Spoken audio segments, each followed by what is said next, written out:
Hello.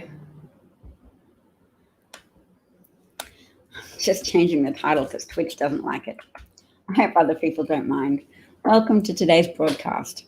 There's been such an incredible amount of news in the last 24 hours, so I'm hoping to catch any American night owls up who want to chat about the day's events and process them, and to also look to the future, that Joe Biden has the ability to offer a restoration to the United States, to be a leader who doesn't just govern to benefit his voters, who will lead an administration rather than a sustained campaign that bears no responsibility for addressing any problems that beset America, who has no intention of addressing any energy to advance American interests, but rather tries to shuffle papers around to create an impression of benefiting Americans, to create an impression of fulfilling campaign promises, but no substance and no protective action.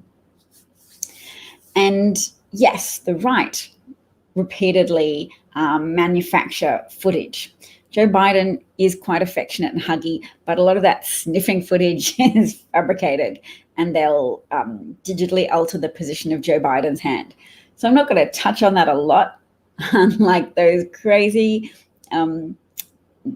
Photoshop fellows, because I have real things to engage with.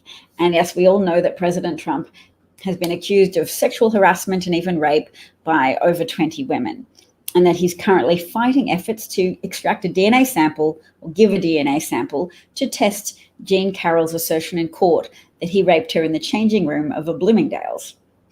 So I can understand why trolls would be so excited to try and advance a false narrative about Joe Biden. Yes, do you know that you can even Photoshop videos? It's like video shop. And yes, trolls. I guess I got such a lot of thank you, Miss Michelle. We do mute trolls. Hey, Engage, we've got a lot of them. Yeah. No, Joe Biden, he's affectionate, he hugs children, and he helps children.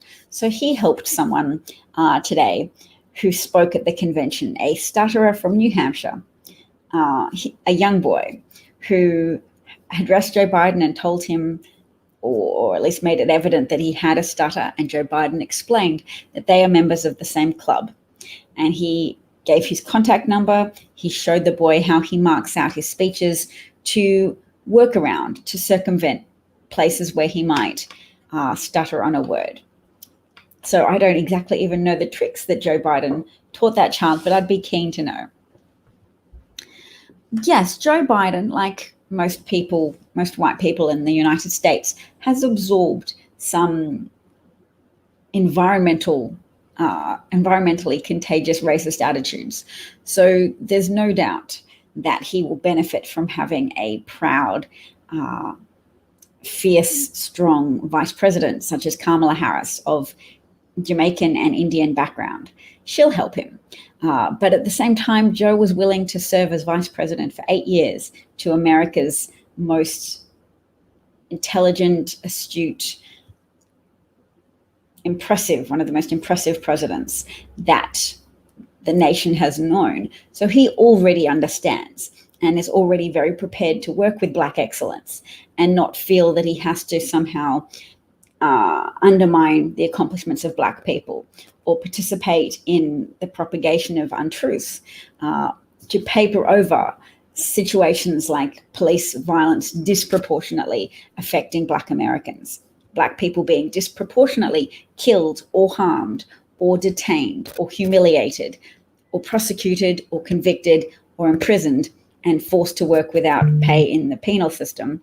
Joe Biden is more aware of that than the average American.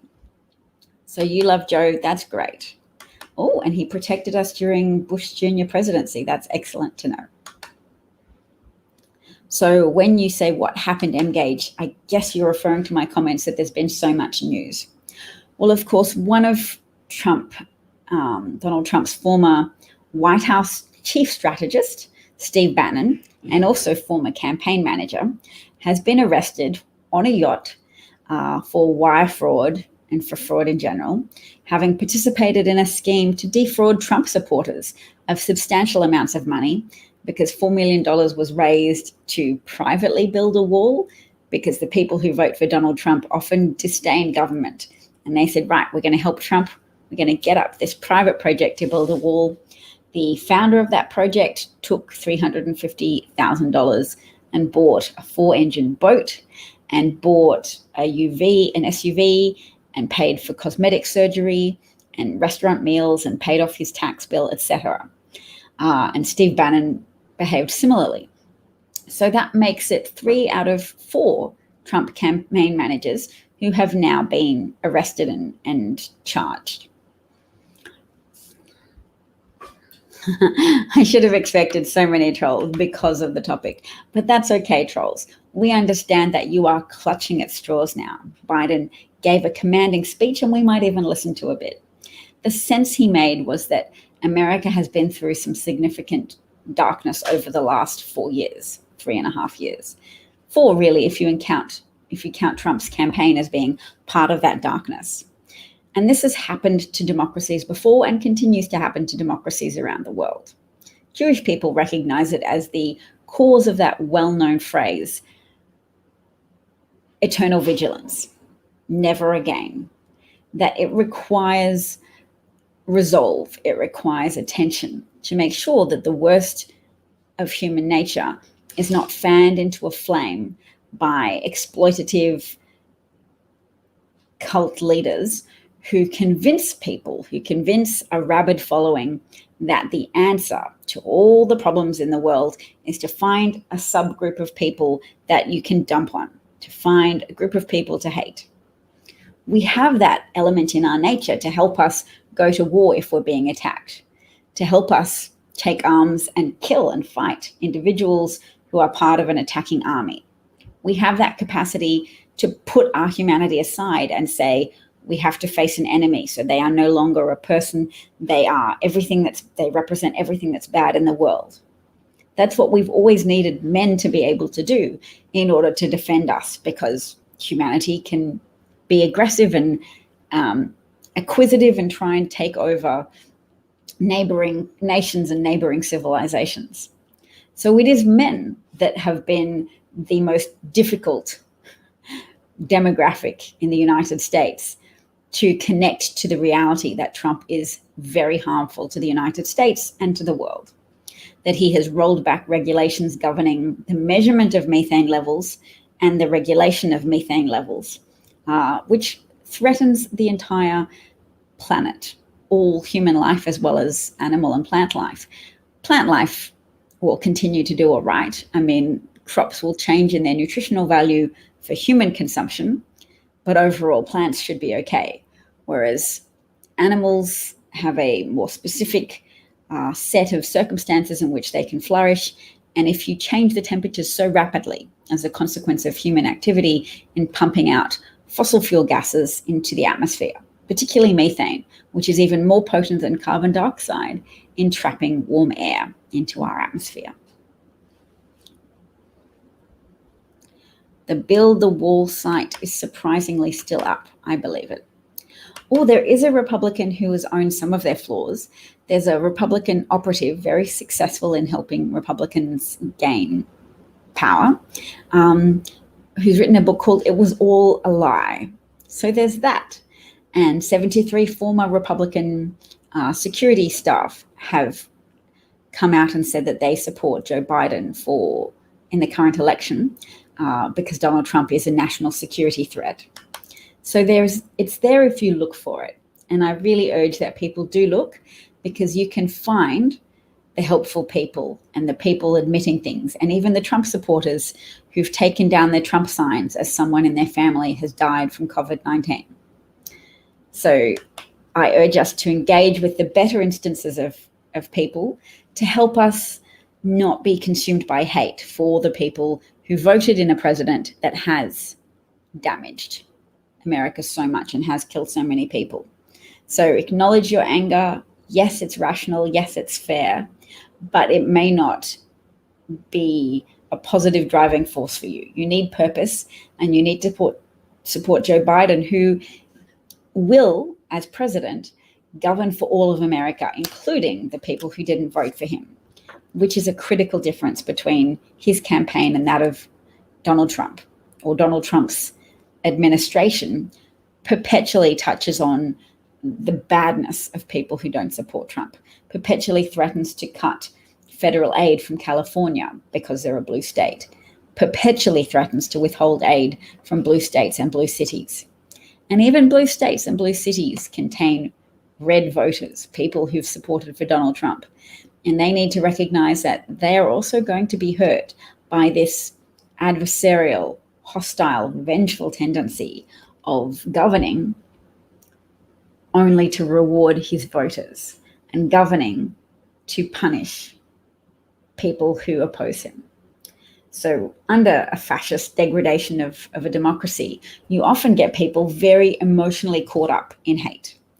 That hate is now associated with a feeling of empowerment and possibility and joy and glee. So when you get lost to that, it becomes more difficult to extricate yourself from that loss of logic, because you're just having your emotional buttons pressed and every part of your intellectual architecture in your brain is geared around rationalizing away the harm done by your chosen cult leader and overestimating the benefits of their decisions and their typically hateful actions.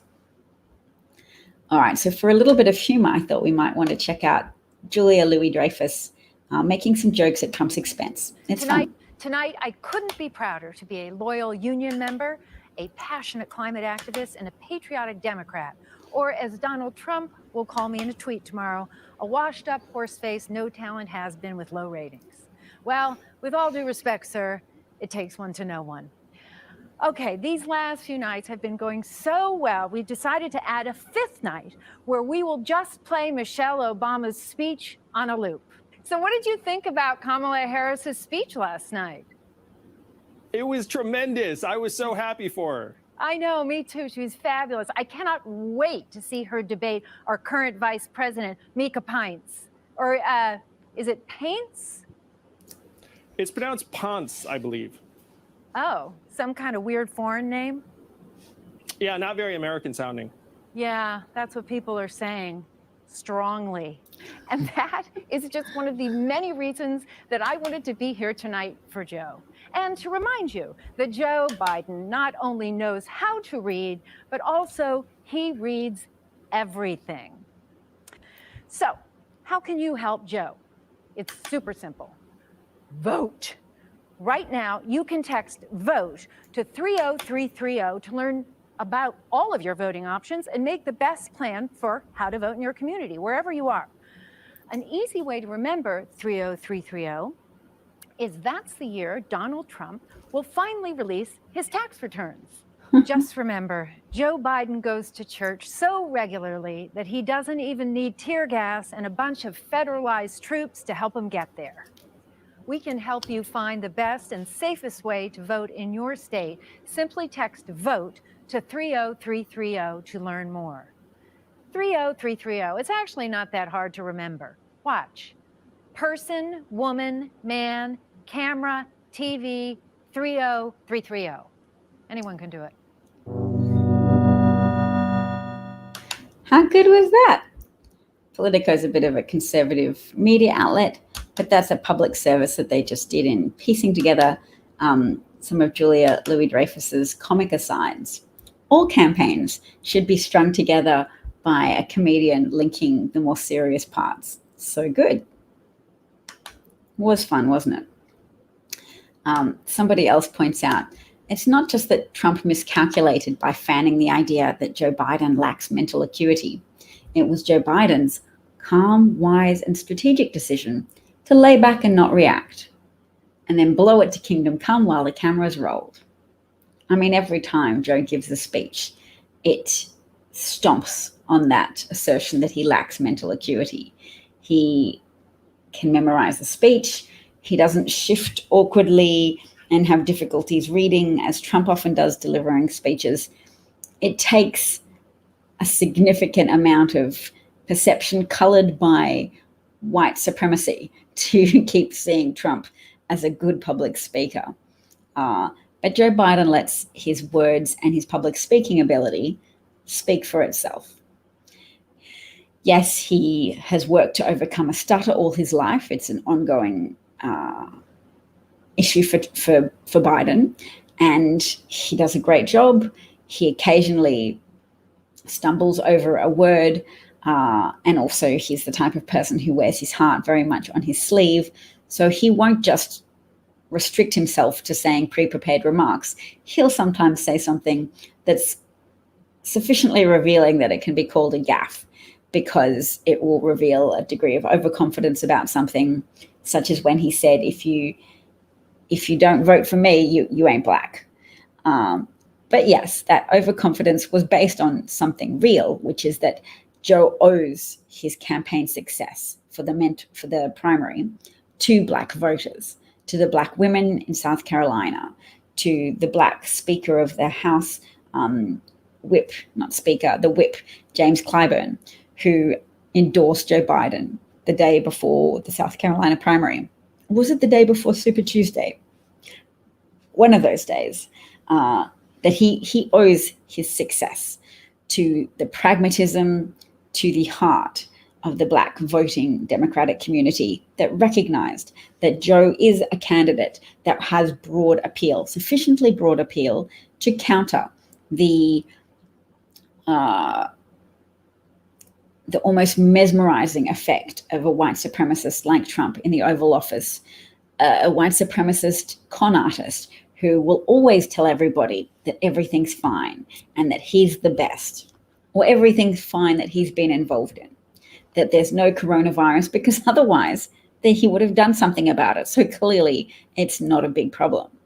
Trump will always tell you that the only things that are going wrong are things where there's Democratic governors or Democratic leaders involved. That's the only time. But any other problem that besets America, that needs the actions of the federal government, that needs the intervention of the executive branch, Trump will not act. He will not act. He has no compulsion to protect Americans. He is only interested in protecting his election chances, to preserve his own power and influence and financial gain at the expense of the American people, and his ability to stay in power and consequently out of jail, because the presidency gives Trump protection because of people like Robert Mueller upholding the conclusions of a 1974 Office of Legal Counsel memo that said you shouldn't prosecute a sitting president. Trump has used the protections of that finding by Robert Mueller to continue to commit a lot of crimes and a lot of betrayals of his oaths of office. His oath of office. So let's make it harder for Trump to cheat in the election, indeed. So Trump might be up late tonight because Fox News has just been fairly positive about Biden's speech. Dana Perino, who I don't know, said, Joe Biden just hit a home run in the bottom of ninth. His best. Karl Rove said it was a very good speech. Brett Baer said the best he's been as far as his delivery.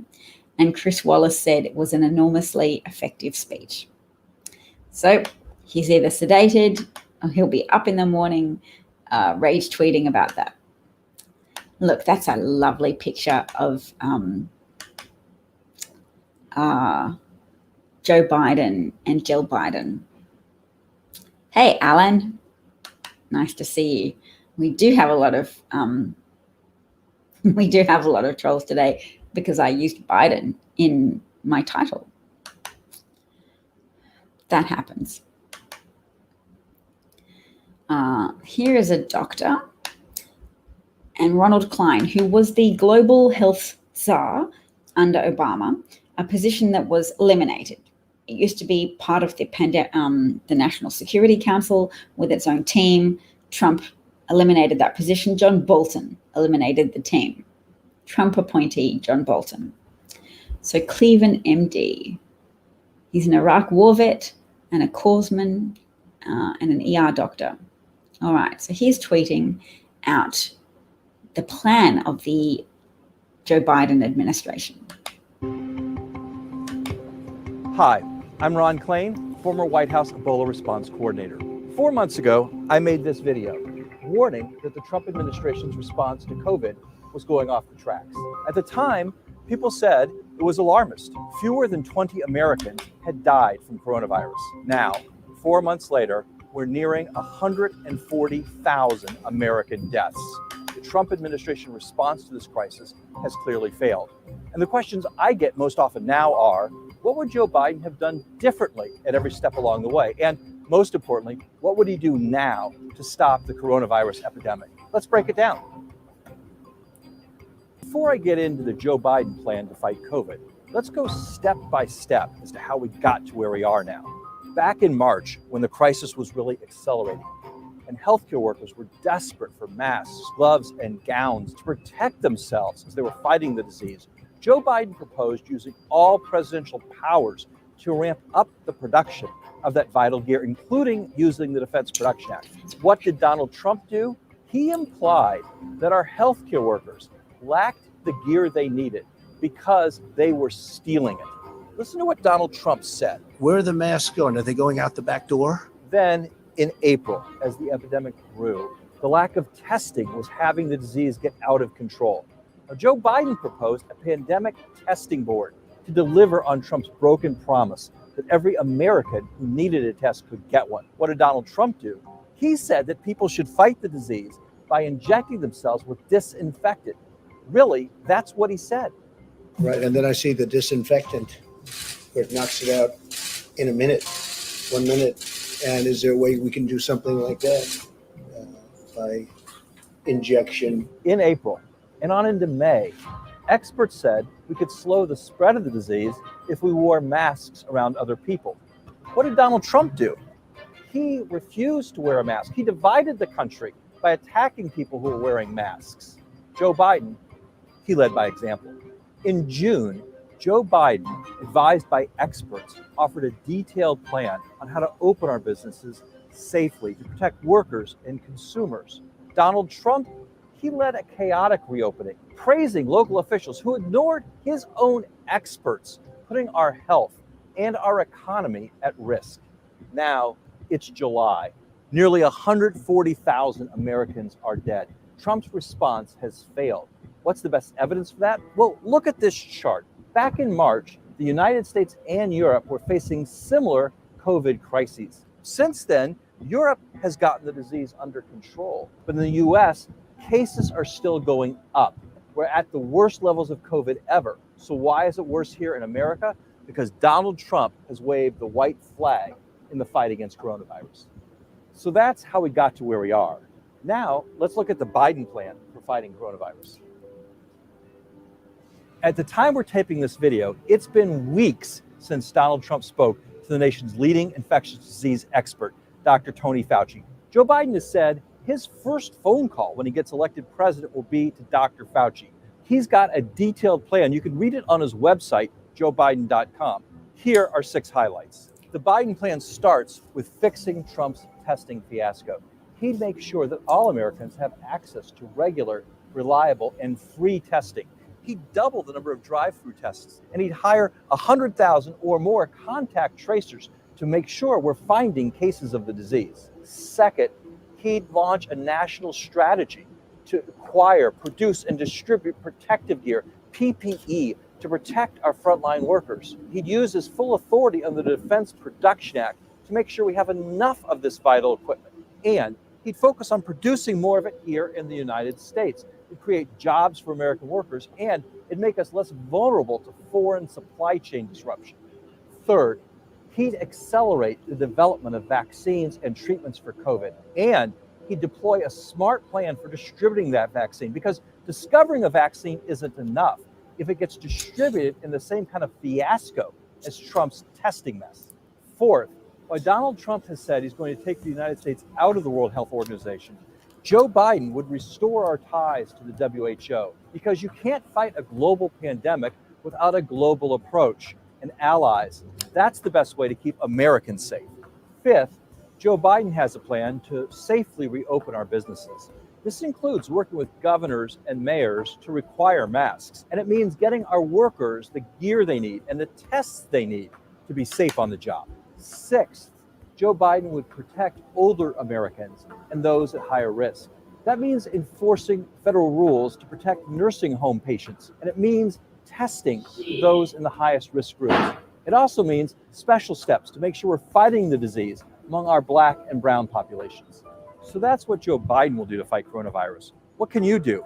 Well, stay home when possible, and when you have to go out, practice social distancing. Wash your hands frequently, at least 20 seconds, with warm water and soap. And wear a mask when you're around other people. It's one of the best ways we can fight transmission of the disease. So choose wisely and stay safe.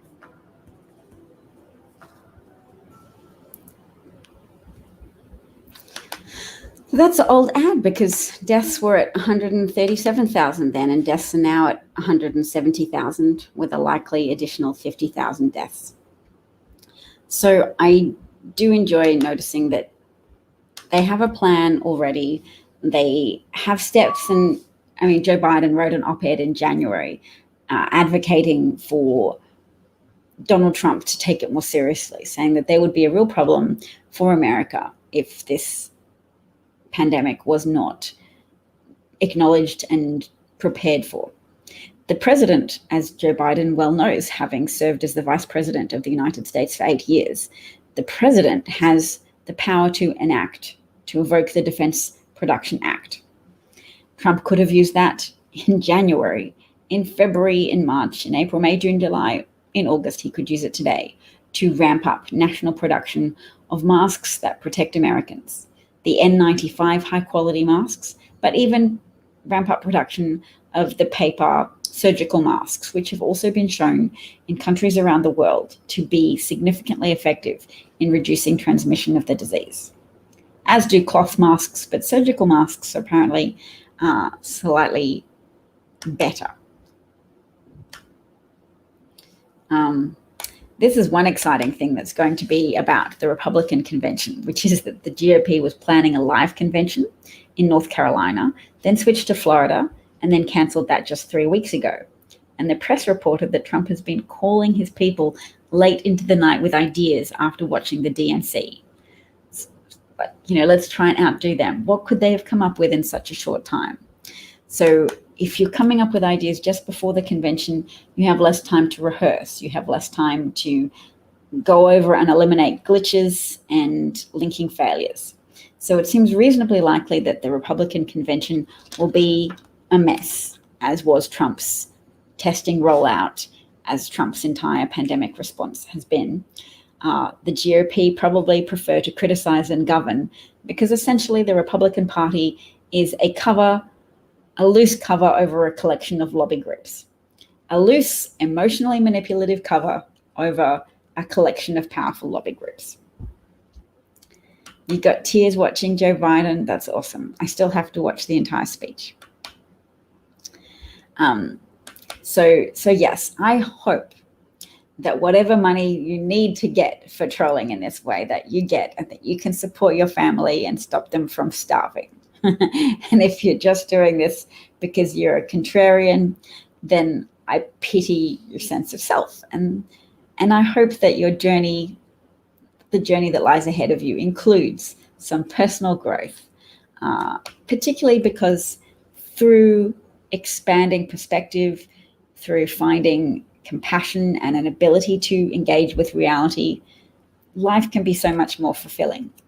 Yes, there's moments of sadness, but who wants to be the kind of coward who retreats to a fabricated reality where you just pay out people like Joe Biden on a confected basis and you don't deal with or admit to the reality of the harm that Trump has inflicted, the harm that the Republican Party, via enabling Trump, but in a long-standing way, the harms that the GOP has inflicted on the American public by transferring power away from working people who earn wages to the type of people who live on the appreciation of assets that they own and the interest paid to them from owning assets. Now, America seeks to have balance. America rejects communism. that forcible distribution of wealth to everyone in equal amounts, because that system of government denies and negates the power of the human spirit to find purpose in competition, in striving, using other people in that environment as a benchmark for self-improvement, for striving to deliver more, to achieve more than the others around. When you remove all competition and you just award everybody an equal share of whatever's available, less and less becomes available, and the people responsible for the distributing become more and more corrupt and self-serving in a pretty accelerated time schedule. So yes, let's have a look at some more details. This is the boat. It's called Warfighter. Where is it? It featured in a Donald Trump boat parade ad. I can't think of anything more tone deaf, really, than to say all of the 40 million people who lost their jobs, all of the Americans who are fearful and concerned about this pandemic. Look at the happy, wealthy people in boats whose wealth is increasing through the stock market, which is still bizarrely going up, even as the economy is clearly faltering. They've papered over the poor state of the economy in a way that I don't condemn, because giving money to people who don't have money is a good way to preserve the economy. But if you do it in a non-sustained way, if you do it intermittently, then the people that depended on that money to pay their bills and to pay their mortgages, to have that suddenly downgraded or indeed removed altogether, whilst the Republican Party refuses to come to the table to negotiate, and Mitch McConnell says the Senate needs to go on holiday, then you have people who are likely to be evicted. Trump will pay lip service to the idea of protecting people from eviction. He says, oh, we'll take care of that. I will forbid mortgages. But he's talking in a way that doesn't strongly correspond with reality, because Trump does not make policies. Trump does not have the power of the purse, according to the constitutional separation of powers, which has awarded the power of the purse to the legislative branch, that is to say, Congress. So it's not easy for Trump to just make federal law, because Trump doesn't make laws. He can make the occasional executive order, but he's not really in a strong position to say, I'm just magically going to say evictions won't happen. The real truth is he doesn't mind evictions happening, because he understands that the people, the populations that are disproportionately affected by the economic downturn, the depression level economic downturn, disproportionately is impacting Black Americans and people of color, Hispanic Americans.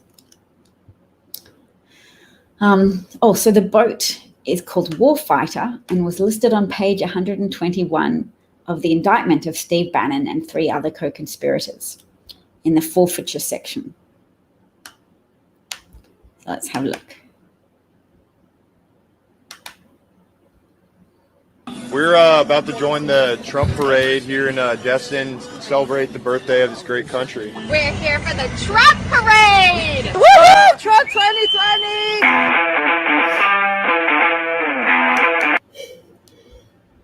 Yeah, so boat owners are keen to continue to pay less taxes and to continue to have crumbling infrastructure, public health systems, to have police officers potentially going without their salaries, because taxes are what sustains the United States.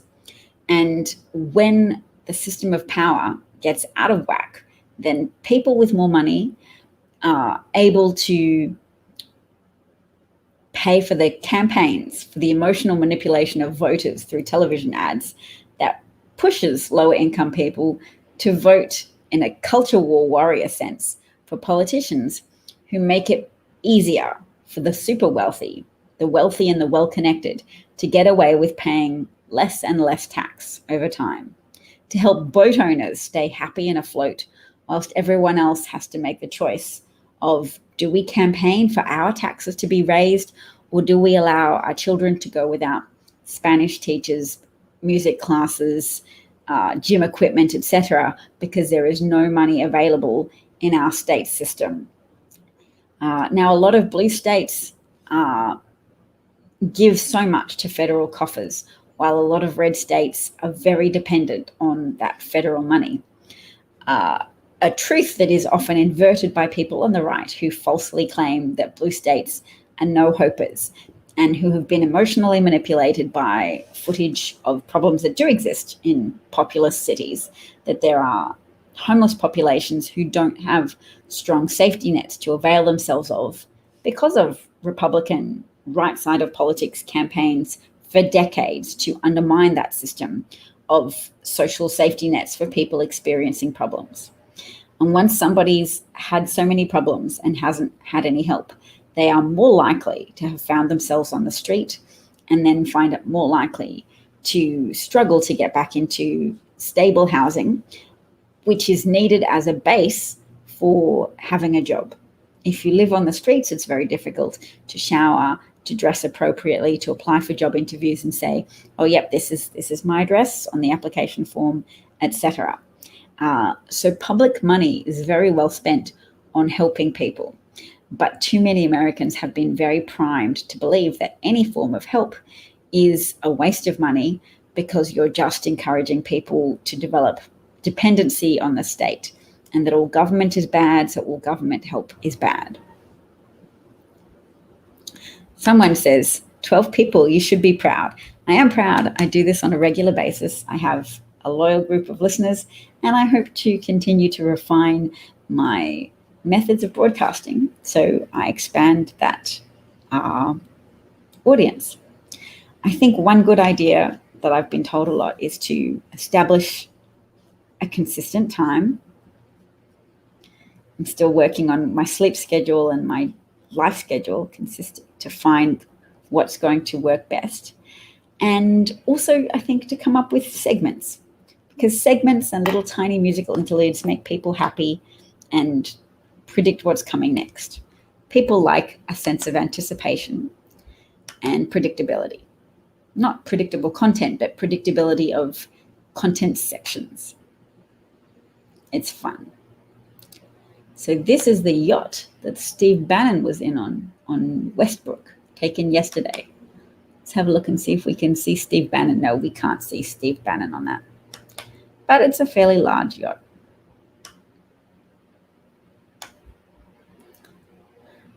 Oh, Chris Kobach, who's, I think, has he won his primary yet? Yep, he's a candidate for the US Senate.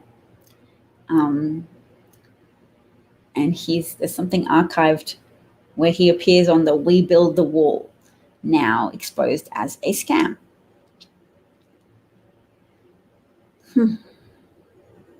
Exciting. A Texas post office reportedly hid evidence of problems from a congressman during a visit. A union leader said tens of thousands of pieces of mail were carted away ahead of US Rep.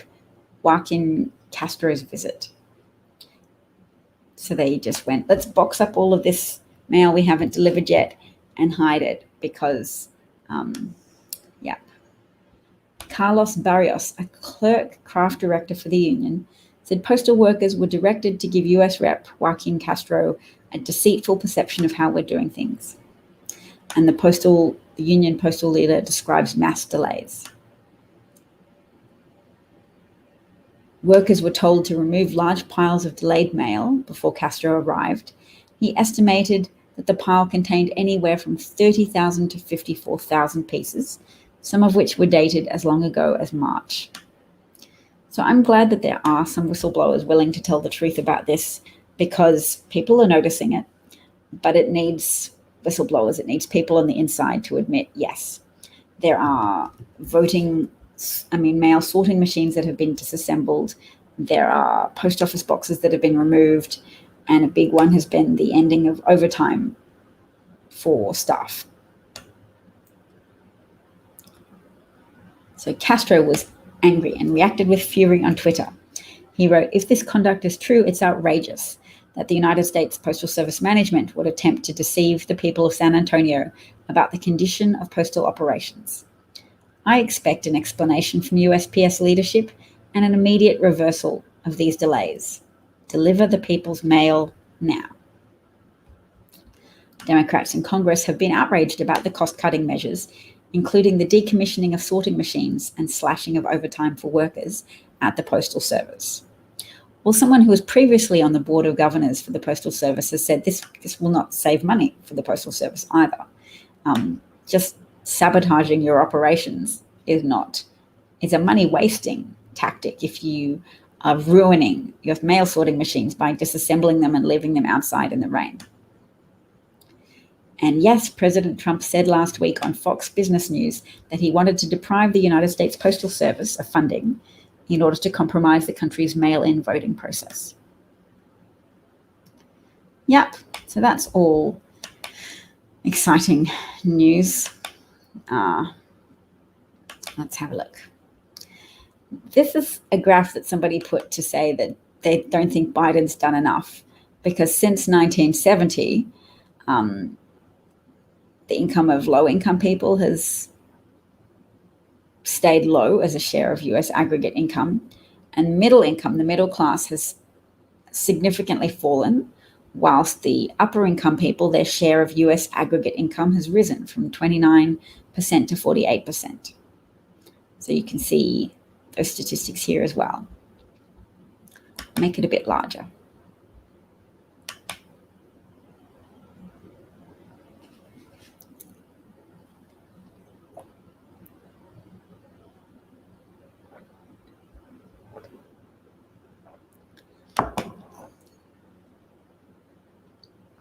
The news from Russia, are you referring to the fact that Navalny has been allegedly poisoned with poison administered to his tea in an airport in Russia, and that he was screaming in pain on an airplane and then was in a coma in hospital, and now the Russian doctors are apparently refusing to allow him to be transferred, to board a flight, to be transferred to Berlin.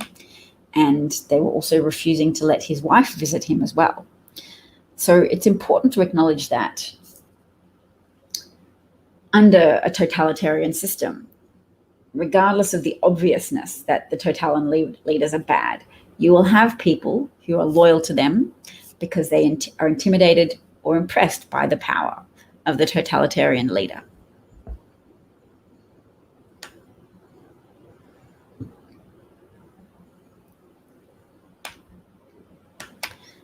Conversion to clean energy for coal workers wouldn't be that hard. Yes. I'm grateful that you brought up renewable energy, which is increasingly supplying energy needs around the world.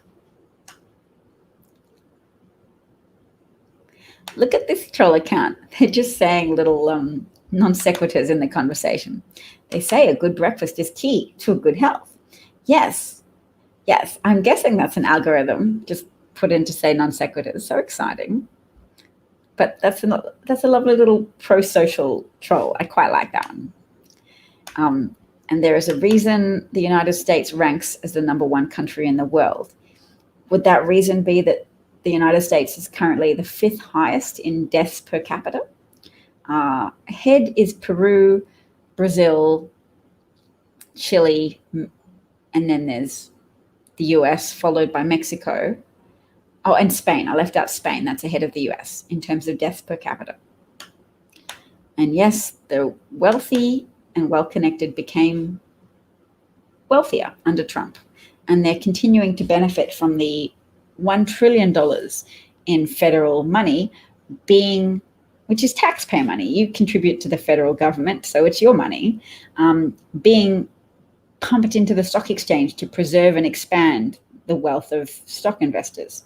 So that $1 trillion that the Federal Reserve has used to buy corporate bonds, it's not getting a lot of news airtime. It's not a startling piece of information like someone's arrest, but it's $1 trillion of your money being used to prop up the stock market and therefore act as an unofficial campaign donation to Trump, who intends to campaign on his economic credentials of the stock market being high. So America is dearly purchasing the ability for Trump to continue to make that claim.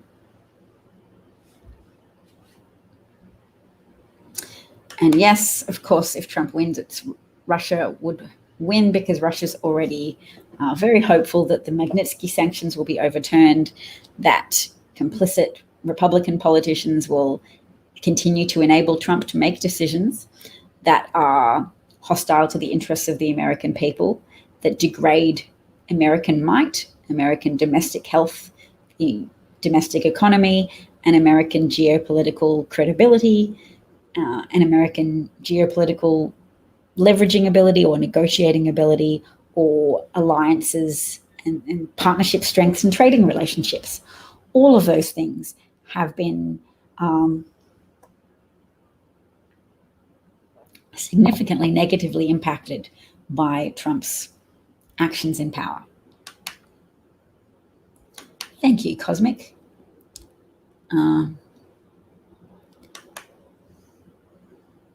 Yes, I'm sure there's a great deal of insider trading happening.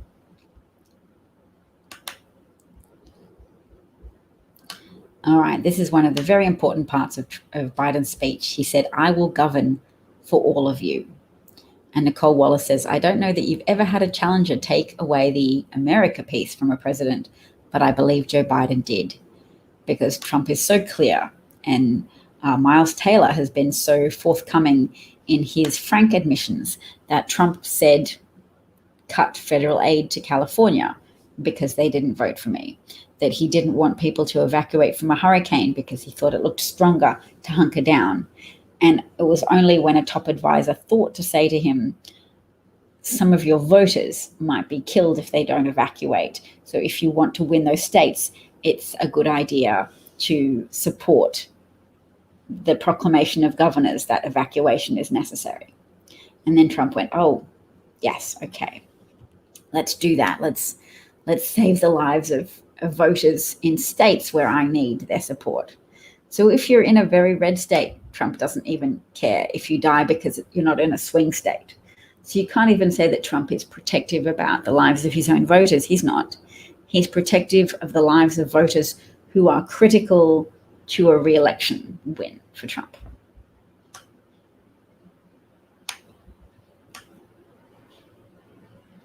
This is what America's having to contend with now, again with an incompetent, uncaring president at the wheel. There's 2 hurricanes expected in the Gulf of Mexico, which is a very rare and dangerous situation for the entire Gulf Coast. So it's headed towards Florida, Atlanta. That's Texas as well. 2 hurricanes, wow. And what if they bump into each other as well and you have some kind of supercell?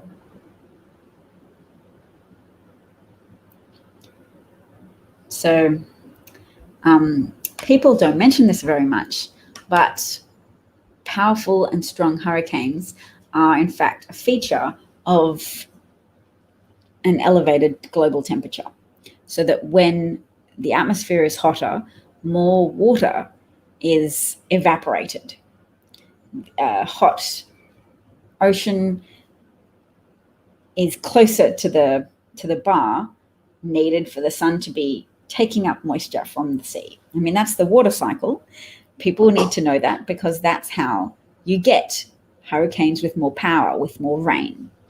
That's how things become stronger when there's more liquid sloshing around in a hurricane and it's gathering pace. Scientists have been telling us for a while that we can expect more frequent and more severe extreme weather events as a consequence of this unattended to crisis. We not only have to contend with denialism, overt, active denialism from corrupt politicians and lazy politicians, we have to deal with our own relative apathy and our own willingness to buy not only denialism, but a tendency to delay action. Because saying, oh yeah, maybe it's a problem, but we'll do something about it later is also one critical way in which humanity has not adequately risen to respond to this challenge. hot air fuels hurricanes. Indeed.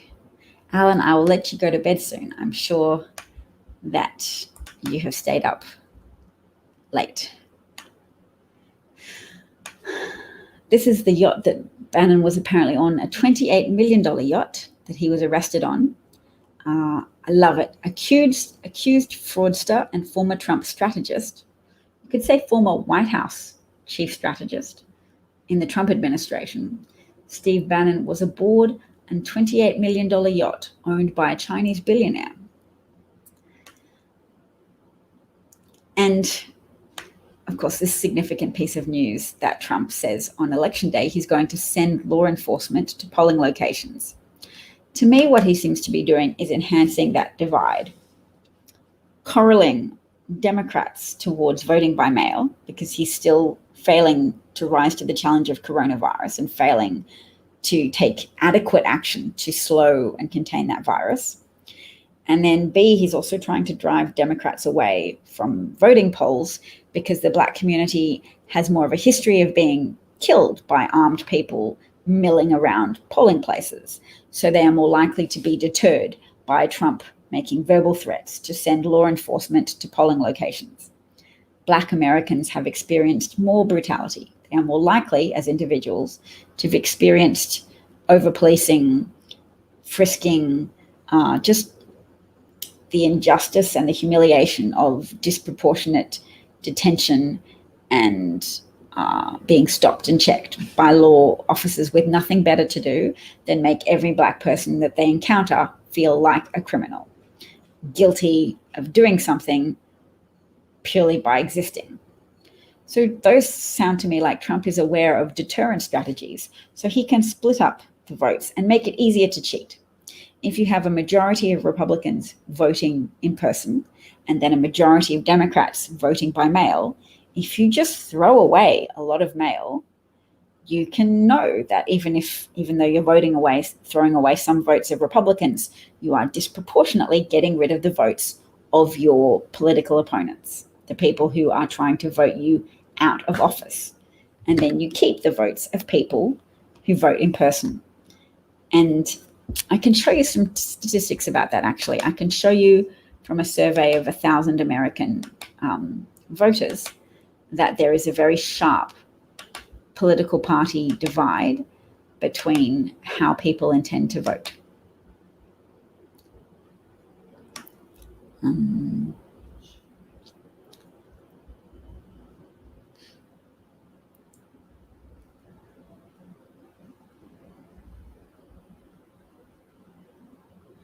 Okay, so the question was, for these 1,019 registered voters in a nationwide survey, as you may know, due to the coronavirus situation, there may be some new voting options for the November election in your state.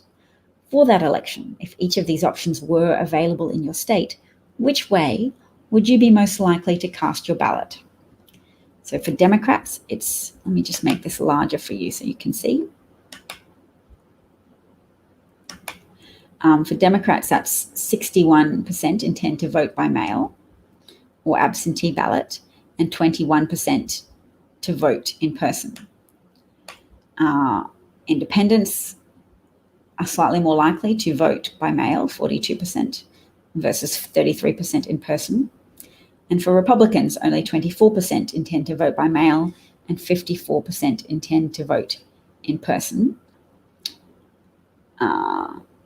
So that's very significant. That divide is so sharply party affiliated that someone like Trump, some unscrupulous criminal person like Trump who desperately needs to stay in power in order to stay out of prison, could conceivably do something like just instruct corrupt postal officials, if they can be corrupted, to throw away the mail.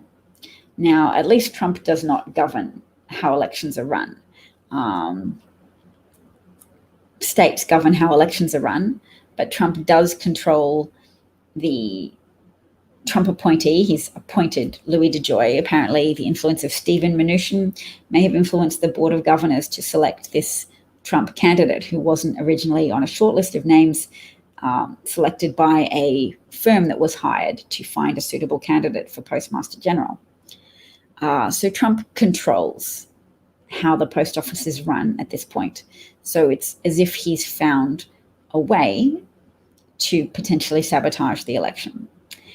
So I think that's going to be interesting. We might need to start advocating for people to vote in person, although that's not fair, is it? You can't ask people to risk their lives in a pandemic if they'd prefer to vote by mail. We just have to really make sure that we advocate for all mailed-in votes or absentee ballots be counted, and that there be perhaps election observers to make sure that Trump is not just getting agents working in the post office to corruptly dispose of mail votes.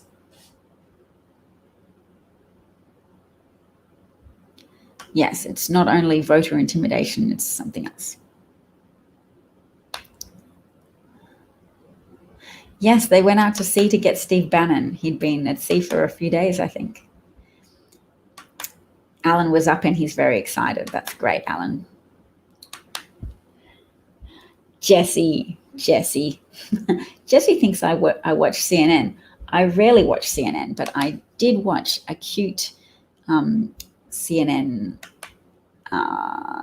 capture of the speech of the boy who spoke about his stutter and about Joe Biden's help for him. So let's watch that. It's great. Braden Harrington. Hi, my name is Braden Harrington, and I'm 13 years old. And without Joe Biden, I wouldn't be talking to you today. About a few months ago, I met him in New Hampshire. He told me that we were members of the same club. We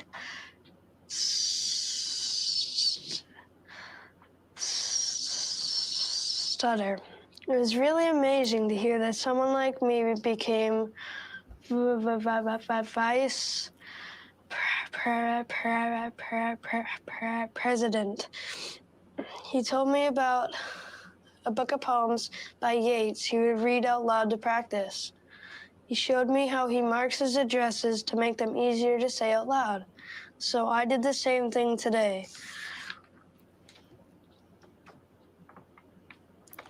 And now I'm here talking to you today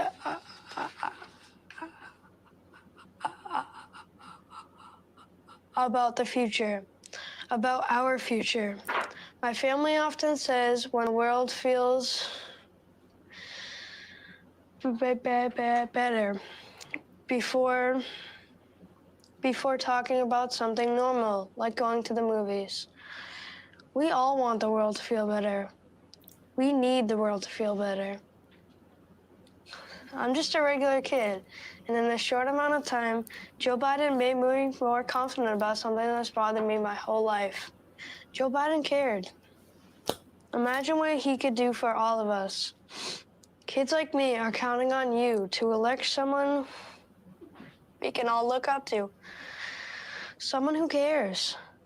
Someone who will make our country and the world feel better. We're counting on you to elect Joe Biden. Oh my gosh, who can't be moved, can't help but moved by that.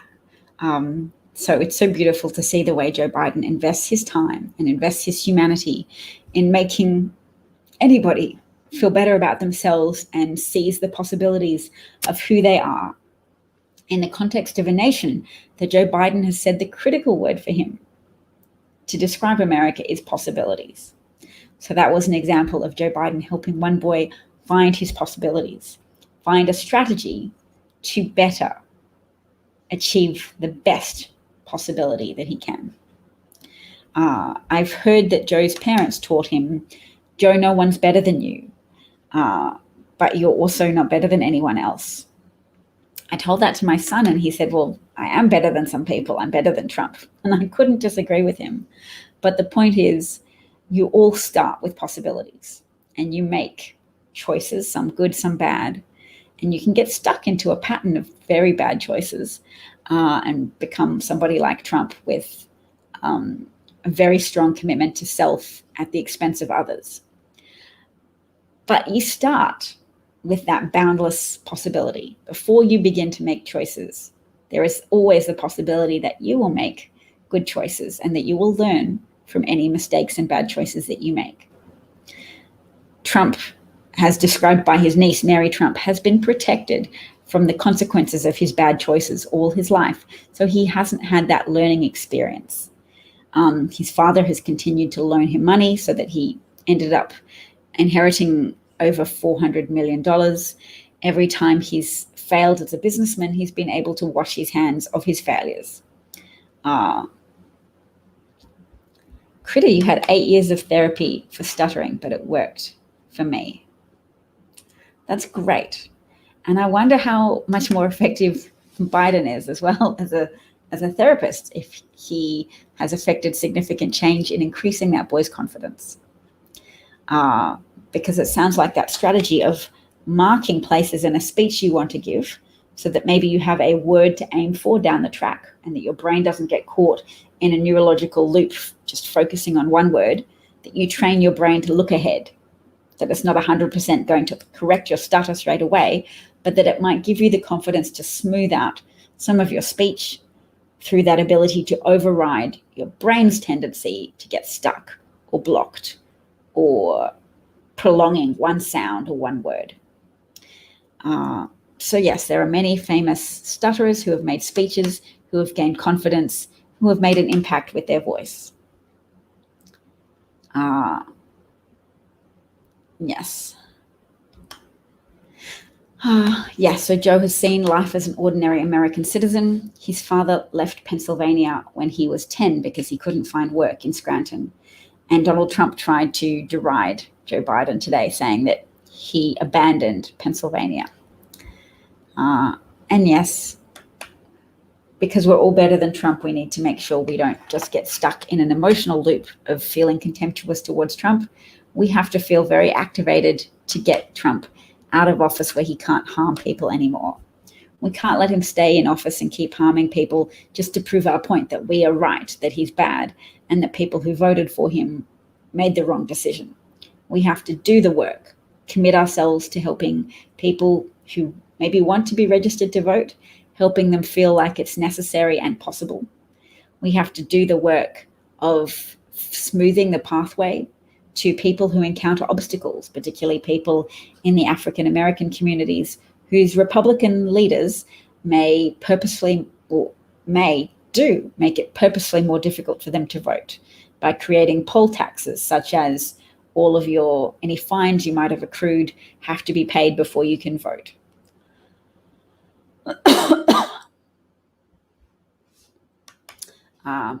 Yes, it makes Joe Biden a great person because he looks out for others and he doesn't advance his own interests at the expense of others. Because Trump has tried to preserve the stock market by exposing Americans to the risk of a deadly pandemic. Trump has allowed tens of thousands of Americans to die on his watch because he didn't want to use the Defense Production Act to commission the production of more masks, because he didn't want in February and March to spook the stock market.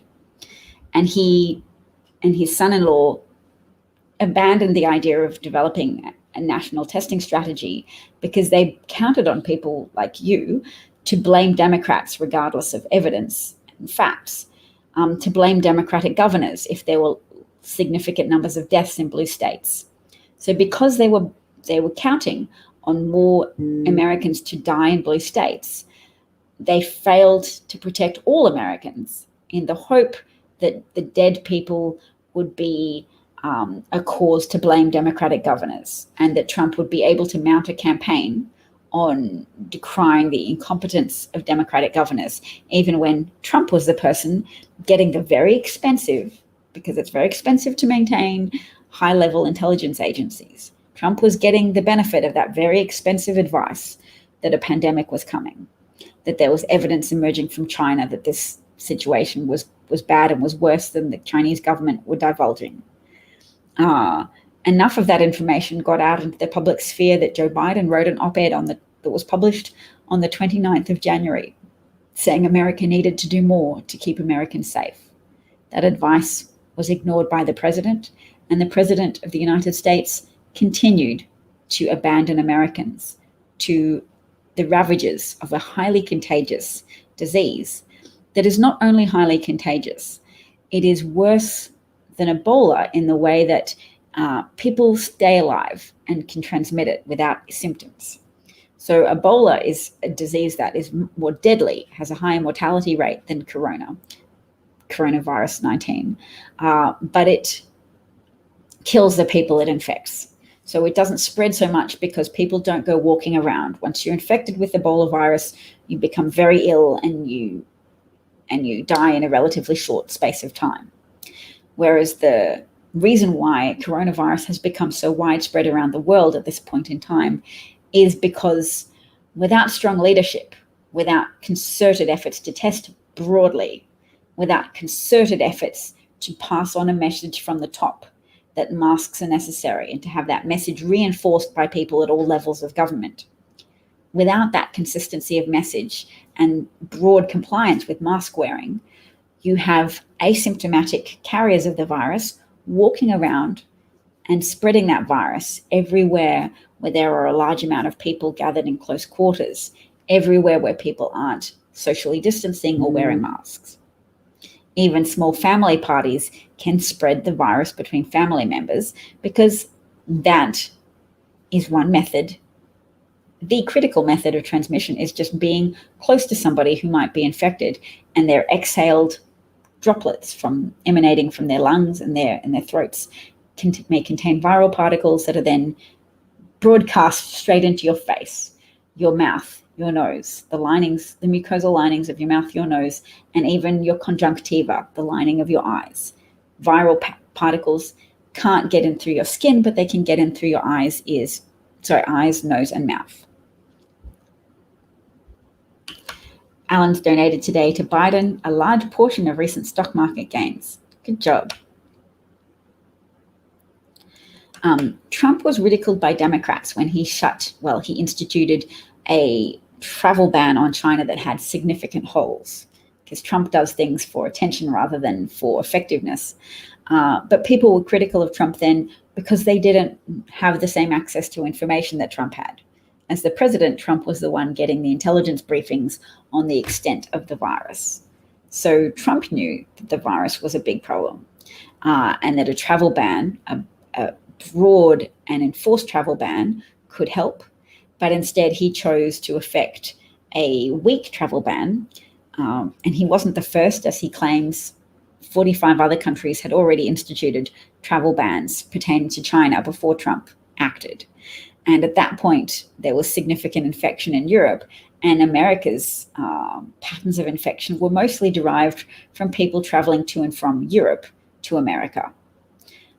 So Trump's travel ban to China was ineffective, not adequately well targeted, and Americans didn't know that it was in their populous cities where you have wealthy people who holiday in Europe or travel to Europe for pleasure, or cities that are tourist attractions where people from Europe come to Broadway in New York to see shows, that were hotspots for this virus spreading without detection, because Trump's CDC had rejected tests offered by the World Health Organization to help ascertain if there was community transmission of this disease.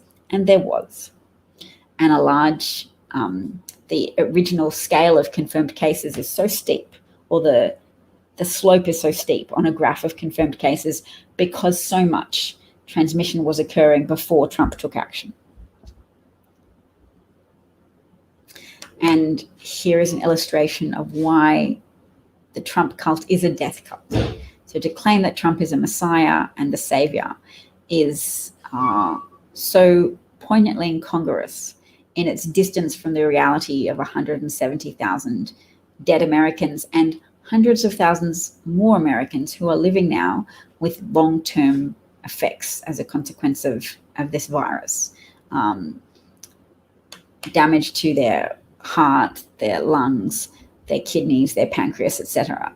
Some people are experiencing mental fog, continuing shortness of breath, very high levels of fatigue, and in some cases, fluctuating temperatures.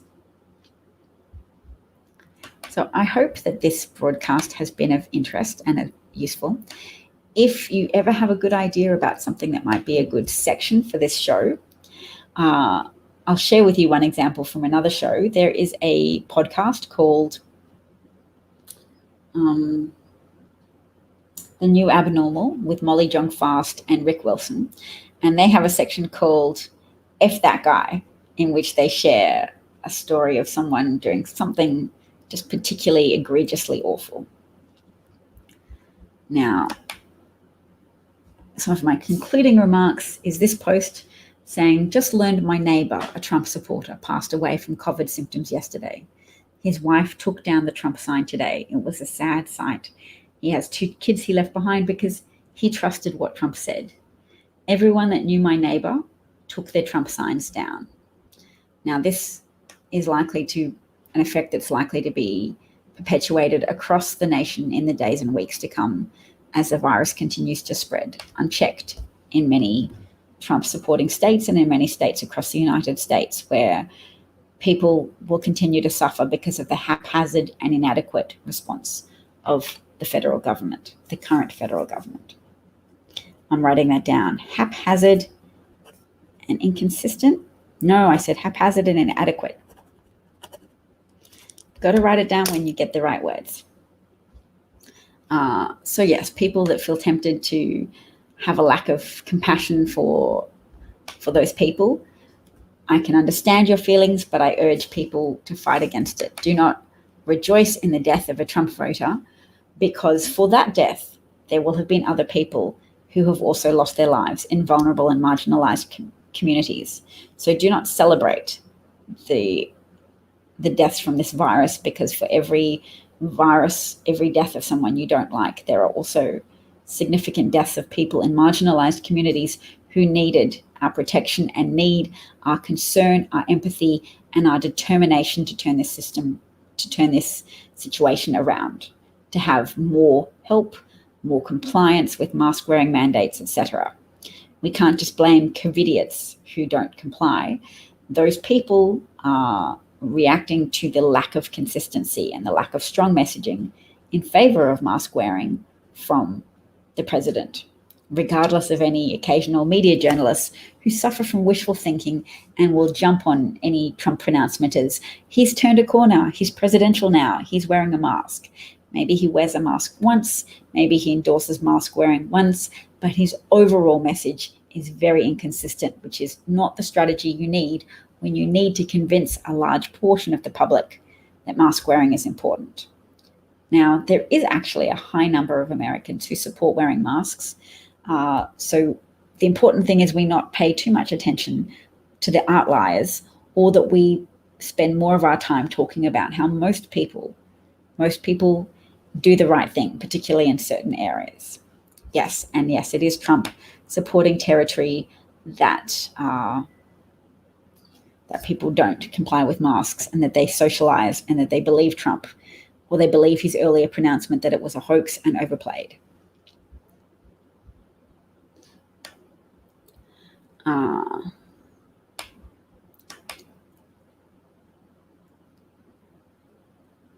You can start a new faith if you think he's the Messiah. Mark Gage says it's always interesting. And yes, it's life, not a video game. Listen to science. Critter says, thank you. You're welcome. Oh, that's a good suggestion, Mark. A Reagan-Nixon-Trump comparison.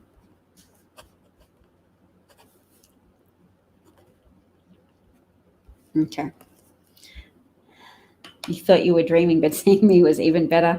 That's nice, Alan.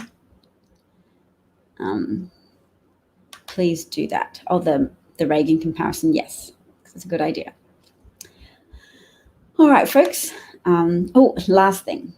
No, 2 last things. Julia Louis-Dreyfus said, if we all vote, there is nothing Facebook, Fox News, and Vladimir Putin can do to stop us. So, yes, good work. putting Facebook in a category with Fox News and Vladimir Putin as being anti-American. And now we'll just check on what Hillary Clinton said about the poisoning of Alexei Navalny, who, fingers crossed, doctors allow him to board a plane to Berlin for treatment there so that he can survive this horrific case of being poisoned, likely by someone acting on Putin's instructions, because he's Putin's chief political adversary. He's the leader of whatever opposition there is allowed to be in Russia. We got the first reports that it appears that the most important, most charismatic, strongest opposition leader that Vladimir Putin has ever faced in Russia, Alexei Navalny, it appears that he has been poisoned. He is not the first Putin opponent to be poisoned. Mr. Navalny has been hospitalized, is in quite serious condition. We do not know if he will survive this, and of course, we don't know all the circumstances. The U.S. government has apparently had zero response to this thus far. The president had nothing to say about it when he was asked about it today. I just wanted to get your response and ask you what you think the U.S. government ought to be doing in light of this. Well, the U.S. government should be not only speaking publicly about this incident and connecting it to so many more, because as you rightly say, Rachel, poisoning, people falling out of windows, having convenient heart attacks in the back seats of cars has become business as usual in Putin's Russia. And Navalny was on his way to support the protests against Putin in the far east of Russia. There is no doubt in my mind that he has been poisoned. I couldn't obviously speculate as to how the people traveling with him think it was tea that he drank at the airport lounge. The last word I heard was that his wife was not being able to see him, that they would not permit him to be medevaced out of Russia to a hospital in another country. This is the kind of regime that Donald Trump supports. And this is the kind of leadership from an autocrat like Putin that he aspires to. And to circle back to Nicole's question, every American should ask him or herself, do you want a country where your president admires someone who literally kills his opposition? Yes, that is chilling. I'm grateful to the person who shared that clip. That's Jose. He's part of the K-Hive. Wow, and Trump today said nothing happened when he handed 2/3 of ISIS's former caliphate in Syria to Erdogan and Putin. Erdogan, the president of Turkey, and Putin, leaving our partners to fend for themselves and displacing 200,000 people, fleeing bands of extremists responsible for war crimes. Do you remember? When the Kurds were abandoned? Kurdish people who fought alongside American soldiers to fight against ISIS troops, prisons of ISIS warriors and fighters who were then abandoned and allowing them to escape, and 200,000 Kurdish people then having to flee for their lives from both the incursions of the Turkish military and the Russian military and the escaped ISIS fighters. US troops say they're upset. Someone said, I can't even look at the atrocities. Reasonable man definition says we facilitated that attack, one army officer said of Turkey's offensive against US-backed Kurdish forces.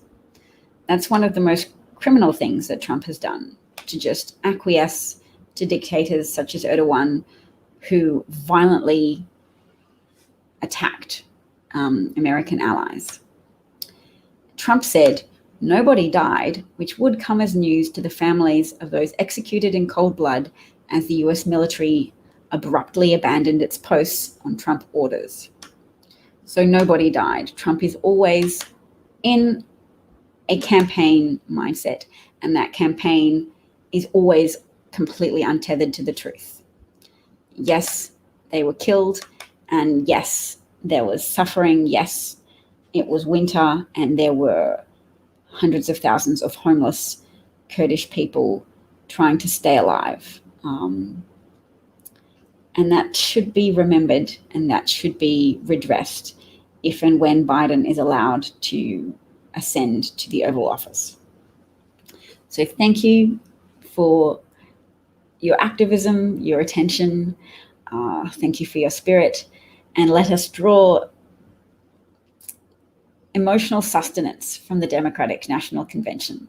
Let us draw sustenance from the willingness of people to speak out against Trump with clarity and with conviction.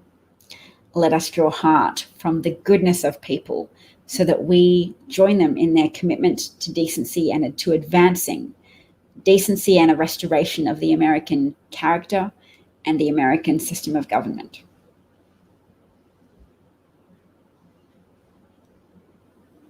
You're welcome. Thank you so much. Thank you, Norma Jean. Thank you, Mark. Thank you, Alan.